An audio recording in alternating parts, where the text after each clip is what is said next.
I reside. I have changed the names of the family in order to protect them, but in all other respects, everything you will read is factual. Allow me to introduce myself. My name is Harold. That's the dog. I came to writing purely by chance. My full-time occupation is a dog. I live with Mr. and Mrs. X, called here the Monroes, and their 2 sons. We share our home with a cat named Chester and a puppy named Howie, as well as the mysterious little bunny with some strange habits. We are a typical American family, though the events related to my stories have, of course, had their effect on our lives. Perhaps in reading them, they will have an effect on yours as well. So that, you see his little fangs? That's Bunnicula. Okay, now I would say for just a little older, read these for yourselves too. Like, I can sit there and read Bunnicula for my own pleasure.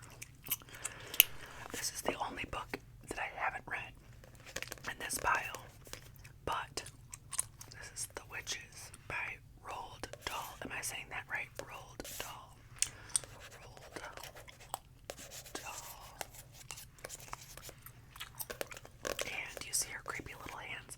If you don't know, this is a movie. This is actually 2 movies. This is a movie that I used to watch when I was little with oh my god, why am I blanking out? I love her. Morticia. She's a queen.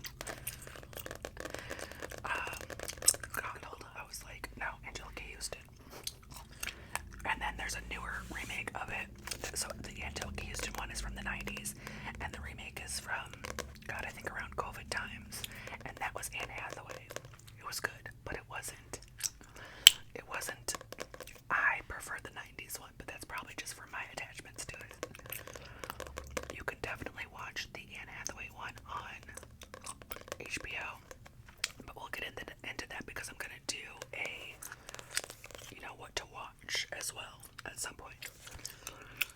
The witches have a motto: 1 child a week is 52 a year. Squish them and squiggle them and make them disappear. The Grand High Witch of all world is the scariest of the lot, but one boy and the grandmother he adores have a plan to get rid of the witches for good. So it's about an orphaned boy. He lives with his grandmother, and she tells him the story of the witches, and she actually tells him that witches can't smell you if you're dirty. Anyway, they go on vacation.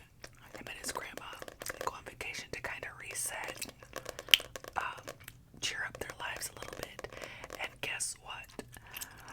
At the resort that they go to, it is the witches' convention. It's time for the witches' convention. So they're in danger. Watch yourself.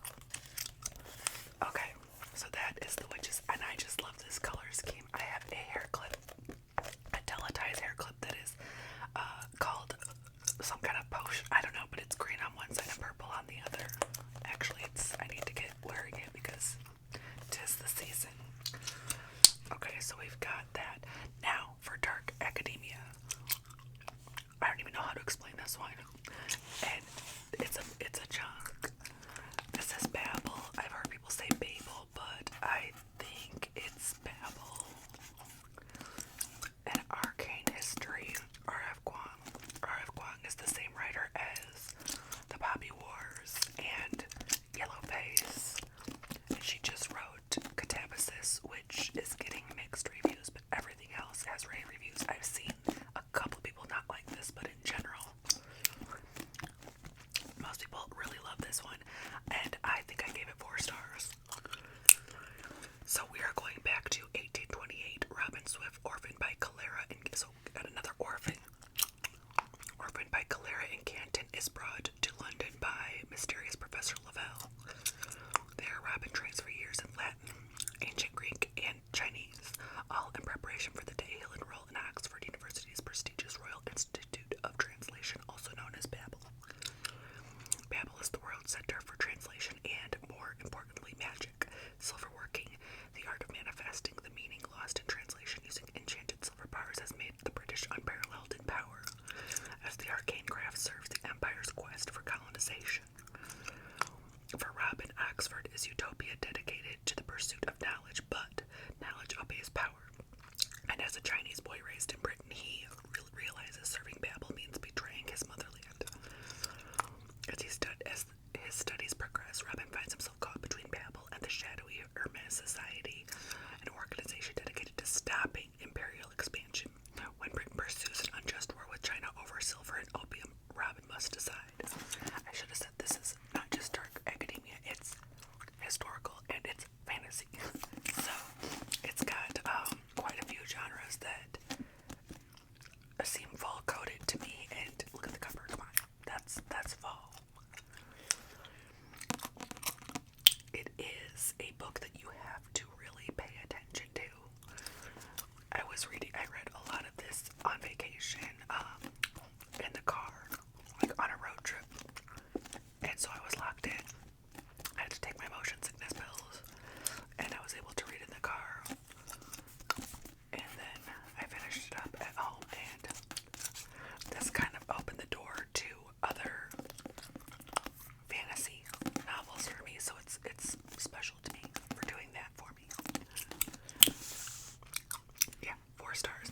Didn't quite give me the 5-star feeling, but I really enjoyed it. Now, a book that I have, well, actually I'm going to save the extreme horror for the end. I don't even know if it's extreme horror, if I'm just not really, it's extreme to me compared to the horror that I've read, but let's talk about The 13th Tale.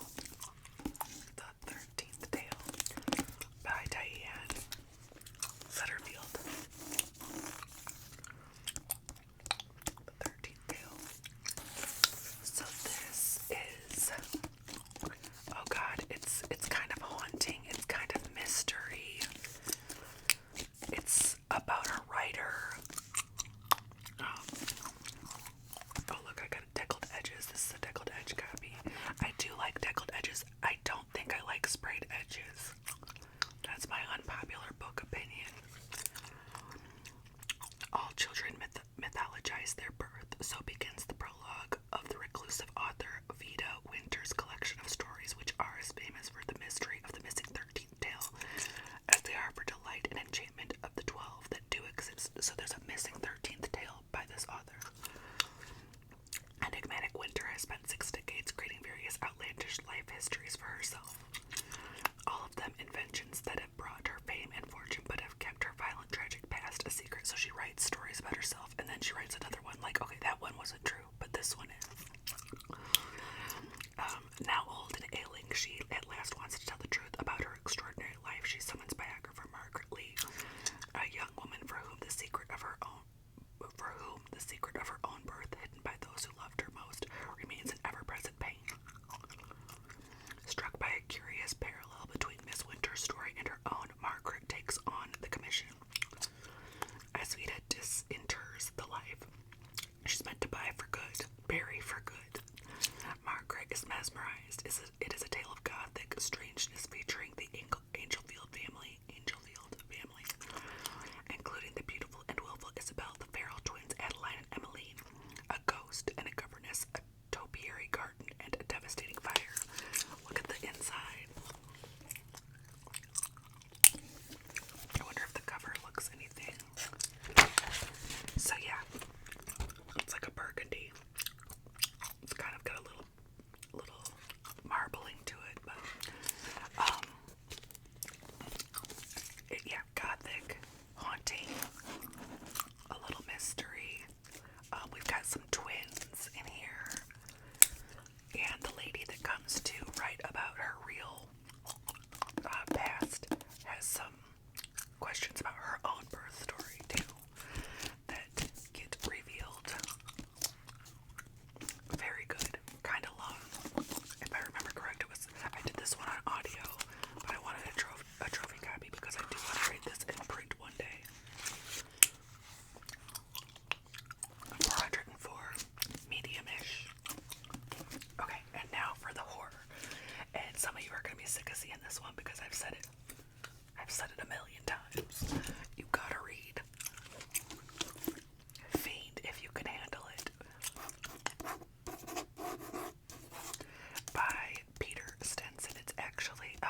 must do.